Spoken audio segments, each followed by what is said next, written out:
Et y'a pas le bande de macaques, c'est Fluton, votre petit singe, et bienvenue dans ce nouveau flux d'actu, cette chronique dédiée à mon actualité. Bon, au cinéma, nous avons quoi en ce moment? Eh ben, Batman vs Superman, l'Ode à Justice. Et du côté de l'animation, on a Justice League vs Teen Titans. Préparez vos bagages, car on va encore revenir sur l'univers de DC.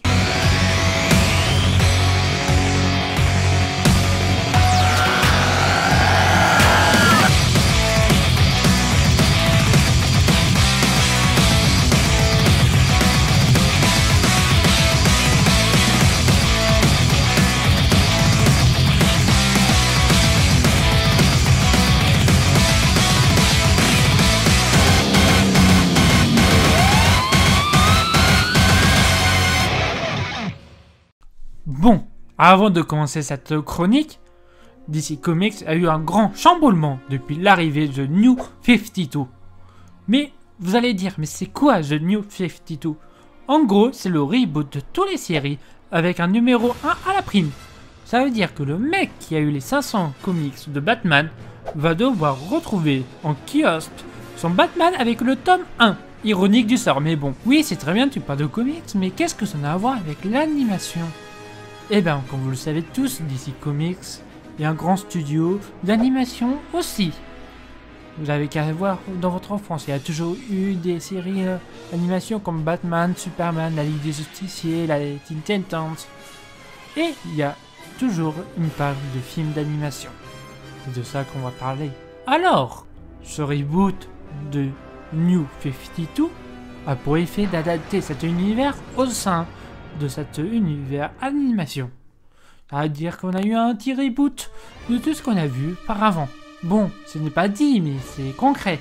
Donc, on se retrouve avec une nouvelle Ligue des Justiciers, un nouveau univers chez DC Comics, et un nouveau arc de Batman, notamment avec le fils de Batman, Batman vs Robin, et le plus récemment, Batman Mauvais Sang. Bon, ok, on a tous compris qu'est-ce que c'était. Alors, c'est quoi ces changements qui sont apportés?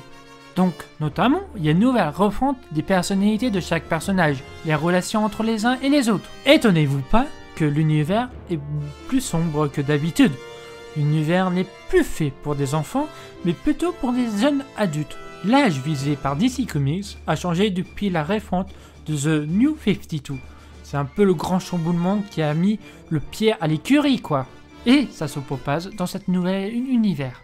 Alors, si vous voulez pas être trop surpris par rapport à ces changements, je vous dis concrètement, regardez Justice League War et le fils de Batman pour avoir les codes par rapport aux premiers événements qui vont se passer. Parce que vous allez être vraiment étonné par la suite des événements qu'il va prendre. Bon, autrement cette production, ça donne quoi? Eh ben c'est un petit film d'animation d'1h20. Produit toujours par la Warner Home Video. C'est un peu tout le studio qui va mettre tout en place par rapport au DC Universe Animation. Couplé avec les mêmes personnes qui ont fait cet univers de DC en animation. Donc quelque chose d'assez simple, puriste et assez branché niveau animation. Maintenant que le topo sur The New 52 est terminé et au bout de 3 minutes quand même, je vais pouvoir détailler plus en détail ce nouveau film d'animation. Avant que je commence, je vais spoiler un petit peu l'arc, le fils de Batman, Batman vs Robin et Batman Mauvais Sang. Dans cet univers, Batman a eu deux Robins. D'abord, Dick Grayson, qui est maintenant devenu un héros qui peine à prendre place à cause de son menteur, le grand Nightwing. Ensuite vient le deuxième Robin, Damian Wayne. C'est le fils de Bruce Wayne et de Talia al Ghul. Talia al Ghul est aussi important dans cet univers que n'importe quel personnage. Et pour pas trop vous spoil, je vous conseille d'aller voir l'arc de Batman depuis l'arrivée de New 52 en animation. Oui, je fais tourner, mais on va arriver. Calmez-vous, voici le moment fatidique, le petit point résumé. Lors d'une mission pour la Justice League, Damien a eu un comportement trop agressif qui a failli mettre en péril cette mission. Mécontentement, la Justice League va envoyer Damien apprendre le travail d'équipe en s'entraînant avec les Teen Titans. Les Teen Titans, c'est un peu les X-Men de ces DC Comics. C'est là où nous vont apprendre la plupart des super-héros. Cependant, pour corriger l'attitude de Damien, se relève être la moindre des soucis de cette nouvelle compagnie. Le père satanique et conquérant de Raven, Trigon, s'évade de sa prison interdimensionnelle. Pour achever son retour, Trigon doit obtenir l'aide de Raven. Et pour accomplir son but, il va répandre ses forces démoniaques à travers tout le monde. Infiltrons les esprits et les corps de la Justice League pour qu'ils les exécutent sans moindre volonté. Pour sauver l'univers et pour prévenir l'enfer sur Terre, les Teen Titans doivent sauver et battre la Justice League et Trigon pour l'éternité. Alors, c'est quoi un bon DC d'après vous? Eh ben, c'est une thématique qui change à chaque fois et qui renforce la dureté de la thème qu'ils ont décidé de prendre. Ici, on va prendre plutôt sur la relation entre parents et enfants. Et cela est démontré par plusieurs points, notamment avec celui de Damien et de Bruce, mais aussi avec Raven et son père, Trigon. C'est ça qu'on aime dans les DC, c'est qu'il y a une double histoire dans cette histoire. C'est-à-dire qu'il y a un deuxième point de vue de lecture. Et ici, qu'est-ce qui est marrant de savoir, c'est que tout se tient à merveille. Bon, sinon, les autres points, ça donne quoi? Par exemple, l'animation est fluide, correcte, mais prend pas de risque que ça. C'est l'animation, mais dit DC Comics animation, c'est tout. Et ça va pas passer par des plans plus studieux. Non, il prend pas de risque. C'est un poil décevant. Bon, ça va faire un peu répétitif, mais c'est toujours le même discours.